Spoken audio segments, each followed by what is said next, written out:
বরিশালে মহান মে দিবস উপলক্ষে শোভাযাত্রার আয়োজন করেছে বিএনপি। এতে প্রধান অতিথি হয়ে অংশ নিয়েছেন বিএনপির যুগ্ম মহাসচিব রুহুল কবির রিজভী। দর্শক, সেখানকার আরো খবর জানাতে আমাদের সাথে যুক্ত হচ্ছেন সহকর্মী বিধান সরকার। বিধান, শোভাযাত্রা শুরু হয়েছে কিনা জানাবেন, এবং সেই সাথে আজ মে দিবস উপলক্ষে আর কি কর্মসূচি রয়েছে সারাদিন, আর বিএনপির নেতাকর্মীরা কি বলছেন?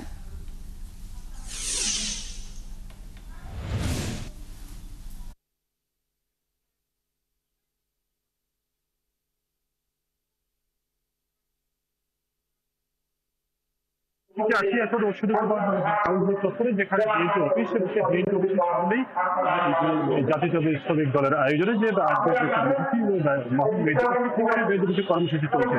আমি যদি আপনাকে দেখাই যে এই জায়গাটায় এখন যে বিএনপির যুগ্ম মহাসচিব সিনিয়র যুগ্ম মহাসচিব অ্যাডভোকেট রুহুল কবির রিজভী তিনি সহ অন্যান্য নেতা কর্মীরা রয়েছেন মঞ্চে, এবং এখন যে বক্তব্য দিচ্ছেন নেতা থেকে শুরু। এর আগে স্থানীয় পর্যায়ের নেতারা বক্তব্য দিয়েছেন এবং তারপরে এখন এই যে সেন্ট্রাল পর্যায়ের নেতারা এখন বক্তব্য দিচ্ছেন। ঠিক রিজভী 11টার পর এই মঞ্চে আসেন।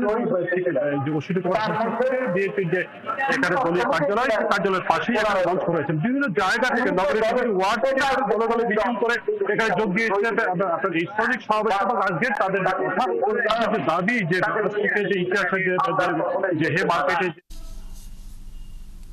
বিধান, ধন্যবাদ আপনাকে আমাদের সাথে যুক্ত থাকার জন্য। আপনি থাকুন সেখানে এবং তথ্য সংগ্রহ করতে থাকুন।